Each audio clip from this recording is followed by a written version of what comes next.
When I first moved into this peaceful corner of Wyoming, all I wanted was a quiet life on my little ranch. The open land, the horses, the sunsets, it was everything I ever dreamed of after retiring early from my job in the city. I'm Catherine.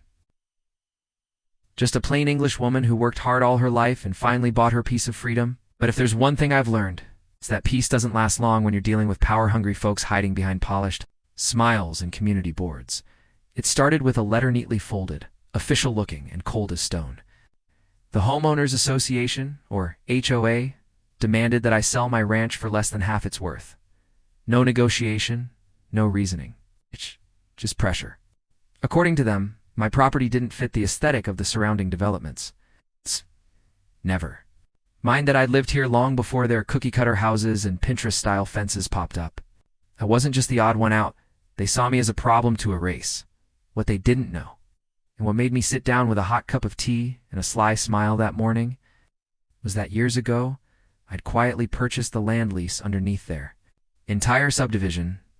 Every single one of those picture-perfect homes, built on land they didn't truly own. I held the lease, and they had no clue. It had always been a long-term investment, something I tucked away and nearly forgot about. But now, their arrogance had poked the wrong bear. The president of the HOA, a smug man named Richard with a Bluetooth in his ear and a superiority complex the size of Texas, actually showed up on my porch. He tried to threaten me, claiming the HOA could force me out, said I was disrupting the community. I didn't say much that day, just offered him a glass of lemonade and watched him drive off in his shiny, low-sponsored truck. But inside, I was already planning. They thought I was just some stubborn old ranch owner clinging to her past. They had no idea the ground beneath their homes was already slipping out from under them. And when I made my next move, they were going to feel it. Because I wasn't selling anything. I was taking everything back. It all went back to the year I first bought the lease. I was still living in Boston at the time, working long hours in real estate law. A client of mine had been dealing with a complicated land acquisition. That's when I stumbled across a quiet little listing buried deep in a fila, massive patch of undeveloped land in Wyoming, offered at dirt cheap rates. By a cash-strapped developer, I bought it without thinking too much. At the time, it felt like a retirement plan. Little did I know it would turn into the ace up my sleeve.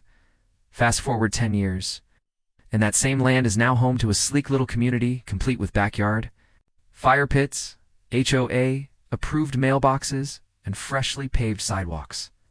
Facebook groups buzz with potluck invites and complaints about lawn lengths. On the surface, it's all very tidy and perfect. But underneath that, there's a tight grip of control. Residents whisper about fines for having the wrong paint shade or leaving a garden hose out too long. And leading the charge is Richard Suited, smug, and completely unaware that the land their precious HOA manages isn't fully theirs. It wasn't just about my ranch anymore. The more I looked into it, the clearer it became.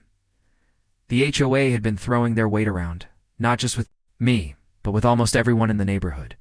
One family got threatened for putting up a small IGI-themed mural in their child's bedroom window. Another woman was fined for planting lavender instead of HOA-approved shrubs from Lowe's. I even overheard someone in the grocery store near me whispering about starting a petition. They were too scared.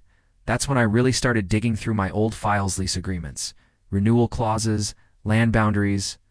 I found what I needed. The HOA had been leasing the land under their community through an expired agreement that was never formally renewed. And technically, that meant I could reclaim it. The Pinterest-perfect neighborhood built over my land, it was hanging by a thread. Still, I didn't rush. I played along, quiet as ever. I waved at the neighbors, smiled when Richard strutted past, in his Lowe's polo.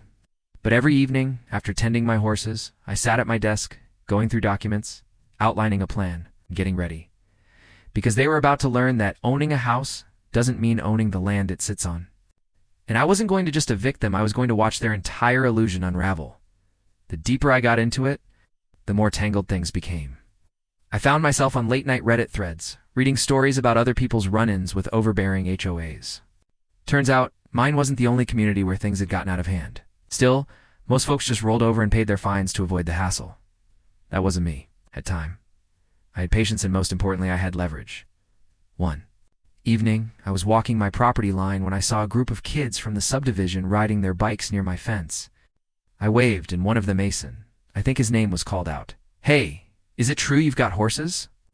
I invited them in to take a quick look, and within 10 minutes, they were feeding apples to my old mare, Daisy. But just as the laughter started, an SUV rolled up. "Richard!" He slammed his door and marched over, barking that the kids were trespassing and accusing me of endangering them. I calmly reminded him that I never left my land, and neither did they. It shut him up visibly. But his eyes? They were burning. He knew something was off, but I could see him starting to suspect I had more power than he thought. That's when strange things began happening. My mailbox was suddenly smashed one morning. The Pinterest board in the community's Facebook group removed my comments whenever I posted reminders about property boundaries. I overheard 2 women whispering about how the HOA was planning to issue me a formal notice for causing division. Division? For letting kids feed a horse? I started documenting everything. Every visit, every letter, every casual comment made at the Lowe's near me while I picked up fence paint. I even started recording calls. Meanwhile, I got in touch with a lawyer friend back in Boston and asked him to quietly verify the lease status. It was worse than I thought. The HOA had not only failed to renew, they'd made structural changes on the land without required permissions. It opened a whole new can of worms. Pinterest-worthy pavilions, fenced-in dog parks, and even a walking trail, all technically illegal. But I didn't make a move yet. I waited. Because once I stepped forward, there would be no going back. I needed to be ready for the blowback, the headlines, the chaos. And deep down, I was starting to enjoy watching Richard squirm in the dark. Not knowing when the floor was going to fall out from under him, the pressure was building. I could feel it with every passing day. Richard wasn't just suspicious anymore, he was desperate. The HOA sent me 3 separate notices in 1 week, each one more aggressive than the last. One accused me of violating visual harmony guidelines by repainting my barn a non-compliant shade of red, even though my property wasn't under their jurisdiction. Another claimed my fencing was a safety hazard. The last one threatened legal action if I didn't agree to attend a compliance hearing. I didn't even bother opening that one. I just smiled, folded it, and tucked it in with my growing stack of evidence. Then came the board meeting. They posted about it on Facebook and IG, inviting the entire community. It was meant to be a show of power. I think one final attempt to shame me publicly and force me into submission. I decided to attend. Quietly. No legal documents yet. No threats.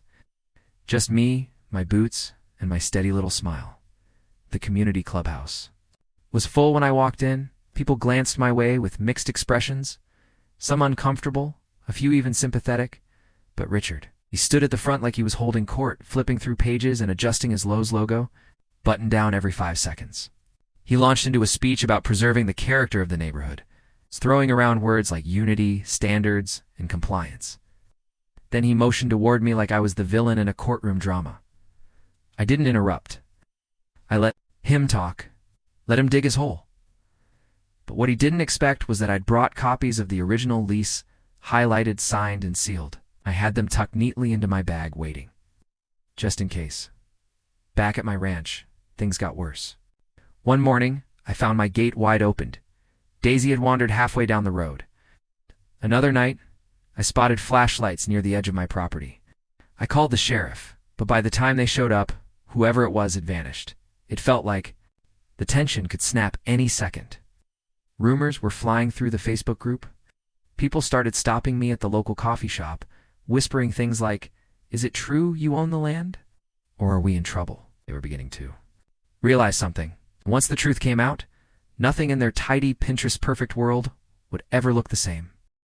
Just when I thought I had all the cards, another twist knocked the wind out of me. I was reviewing some paperwork late one night. Nothing new. Just double-checking lease terms, when I came across a notice from the county clerk's office that looked off. At first, I thought it was just a filing update, but when I dug deeper, I found something I hadn't expected at all. Someone had submitted a request to purchase the land lease. My land lease under a different LLC, and the name on the paperwork? Richard. He'd tried to quietly buy the land out from under me using a shell company. That smug HOA president who didn't even know I owned the dirt beneath his subdivision was now scrambling to pull it out of my hands before I made my move. He must have found out just enough to panic, but not enough to know I still held the upper hand. I called the clerk first thing the next morning, pretending to be just another concerned landowner. Turns out Richard's LLC hadn't submitted full documentation, and the transfer wasn't valid.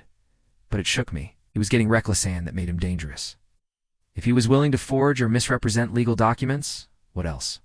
Would he try? Later that week, a neighbor named Linda stopped by. We chatted a few times at the Lowe's near me, but never anything serious.